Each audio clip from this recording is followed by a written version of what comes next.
الحمد للہ الذی اعزنا بالاسلام واکرمنا بالقرآن والصلاة والسلام علی خیر الانام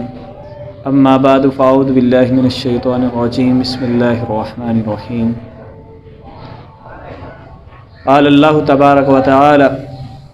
ولا تکونوا کاللتی نقضت غزلها من بعد قوة انقاسا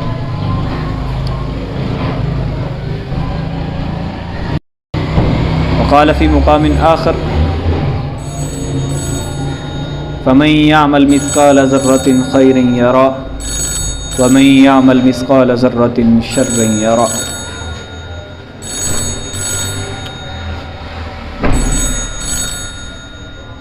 سامعین ذی وقار،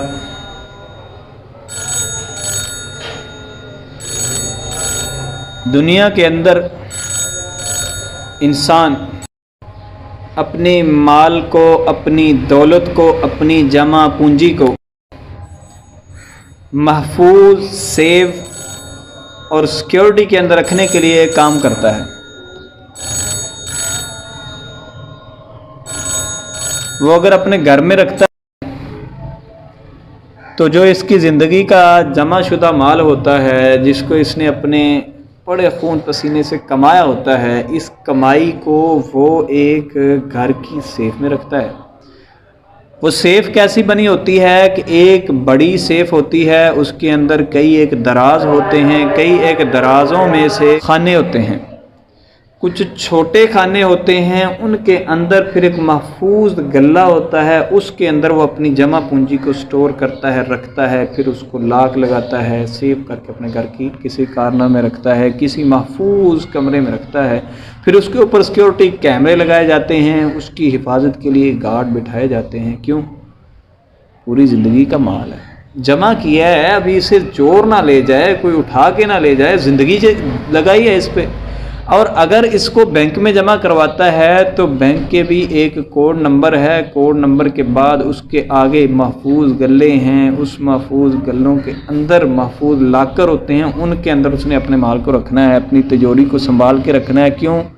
زندگی لگائی ہے، مال ہے، جمع شدہ ہے، اب اسے ایسے ہی کوئی اٹھا کے لے جائے کیسے ممکن ہے؟ تو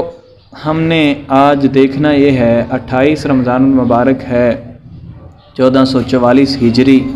بمطابق 19 اپریل 2023، رمضان کے صرف 2 دن باقی ہیں۔ ہم نے پورا رمضان صیام، قیام، طعام اور سحری افطاری کا بندوبست، پھر دعائیں، التجائیں، ذکر، اذکار، اللہ سے معافیاں، اللہ کے ساتھ تعلق، قرآن کی تلاوت، اس کو ہم نے معمول بنایا۔ اپنی زندگی، اپنے نامہ اعمال کی جو ہماری جمع پونجی ہے، اس کے اندر ہم نے اس کو سٹور کیا آخرت کے لیے، کیونکہ وہاں پہ خرچ کی ضرورت بڑی پڑنی، پیسے نہیں چلنے وہاں پہ کوئی، جیسے ہم یہ پاکستانی کرنسی کو باہر کے ممالک میں اسی طرح نہیں چلا سکتے، اسی طرح وہاں پہ ہم اپنا مال جو دنیا کا وہ نہیں چلا سکتے۔ اس مال کو ایک صورت میں چلا سکتے ہیں، اس مال کو ہم نے اللہ کے راستے میں خرچ کر دیا، تو پھر یہ مال اسی موجودہ شکل میں نہیں بلکہ اس سے کہیں بڑھا کر اللہ تبارک و تعالیٰ اس کو احد پہاڑ کے برابر بھی پہنچا سکتا ہے، وہ اس کو کئی گنا بڑھا کر ہمارے سامنے پیش کرے گا، وہاں پہ یہ مال کام آئے گا۔ وہاں پہ رات کا قیام، اپنے آپ کو نیند سے روک کر کے رکے رہنا، یہ کام آئے گا، کیونکہ رسول اللہ صلی اللہ علیہ وسلم نے فرمایا کہ رمضان اور قرآن، مسند احمد کی روایت، فرمایا رمضان اور قرآن قیامت والے دن انسان کے لیے سفارش کریں گے۔ یہ رمضان کا مہینہ ہم نے گزارا ہے، روزے رکھ کے گزارا، خواہشات سے نفس سے رک کے گزارا، اللہ کے قریب ہو کر کے گزارا، تو یہ کل قیامت والے دن ہمارے لیے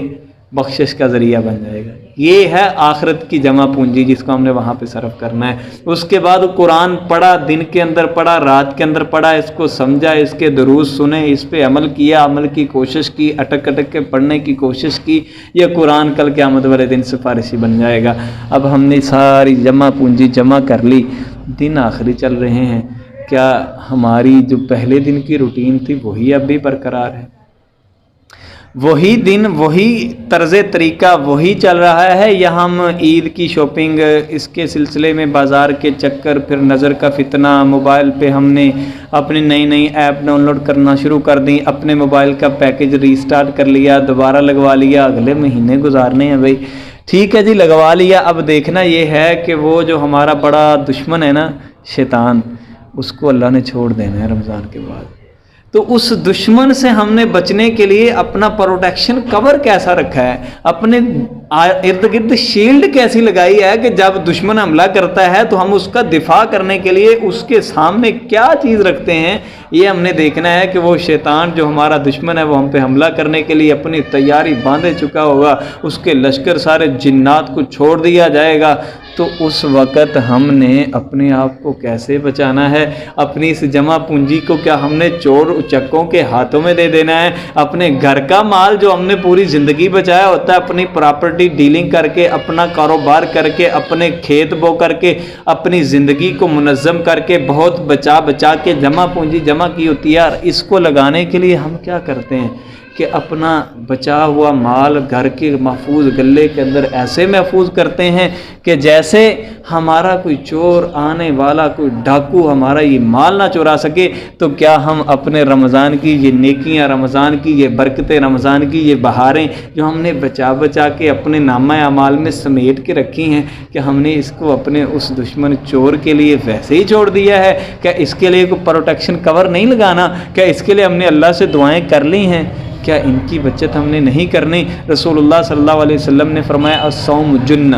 روزہ ڈھال ہے۔ کیسی ڈھال ہے؟ کہ جو انسان کو گناہ سے بچاتا ہے، اور فرمایا اس کے اندر سوراخ بھی ہو جاتے ہیں جھوٹ بولنے سے، غیبت کرنے سے، گناہ کرنے سے۔ تو کیا اس ڈھال کے اندر ہم نے سوراخ تو نہیں کر لیے؟ یہ دشمن جب ہم پہ حملہ کرے گا تو کیا اب ہمارے اندر اتنا تقوی لعلکم تتقون کے تحت اتنا تقوی آ چکا ہے کہ ہم اپنے ان اعمال کو اللہ کی رضا کے لیے شیطان سے بچا کے رکھیں گے؟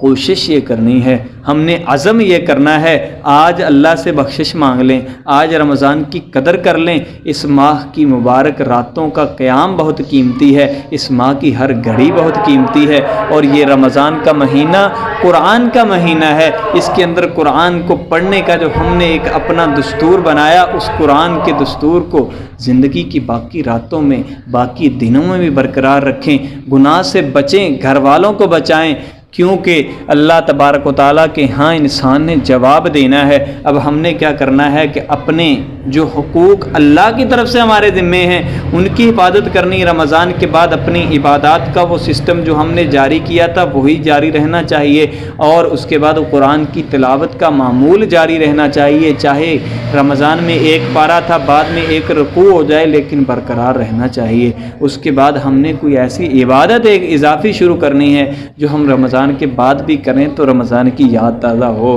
قرآن کی تلاوت کر لیں، مسواک کر لیں، کسی کے ساتھ صدقہ خیرات کرنا کر لیں، اپنے والدین کو دبانا کر لیں، اپنے اساتذہ کی خدمت کرنا کر لیں، اپنے دوستوں کے ساتھ مل بیٹھ کے نیکی کی مجلس کرنا کر لیں۔ کوئی ایک نیک عمل رمضان کے اندر شروع کر لیں جو بعد کے اندر رمضان کی یاد میں، جب مہمان چلا جاتا ہے اس کی یادیں باقی رہتی ہیں، اس کی نشانیاں باقی رہتی ہیں۔ رمضان مہمان ہے، چلا جائے گا، اس کی یادیں، اس کی نیکیاں، اس کی یہ برکتیں سمیٹتے رہنے کے لیے، اس کی یادوں کے دل میں جگہ دینے کے لیے کوئی ایک عمل تو شروع کر لیں جس کو ہم رمضان کے بعد بھی جاری رکھیں۔ اللہ تعالیٰ سے دعا ہے کہ اللہ تبارک و تعالیٰ ہمیں اپنے قریب کر لے، اور قریب کرنے کے بعد ہمیں ہمارے اعمال پہ دوام نصیب کر دے، کیونکہ اللہ تبارک و تعالیٰ نے فرمایا، سورۃ النحل ہے، فرمایا وَلَا تَكُونُوا كَالَّتِي نَقَضَتْ غَزْلَهَا مِن بَعْدِ قُوَّةٍ أَنْقَاصًا۔ اس عورت کی طرح نہ ہو جانا کہ جو اپنا چرخہ کات کر کے اپنا سامان تیار کر لیتی ہے تو شام ڈلتے ہی وہ اپنے اس سامان کو، تیار شدہ مال کو ٹکڑے ٹکڑے کر لیتی ہے۔ ایسے نہ کرنا، بلکہ اپنے اعمال کی حفاظت کرنا، اپنے بچوں کی حفاظت کرنا، اپنے دین کی حفاظت کرنا، اپنے ایمان کی حفاظت کرنا۔ اللہ تعالیٰ سے دعا ہے کہ اللہ تبارک و تعالیٰ ہمیں اپنے اعمال پر دوام نصیب فرمائے۔ وآخر دعوانا ان الحمد للہ رب العالمین۔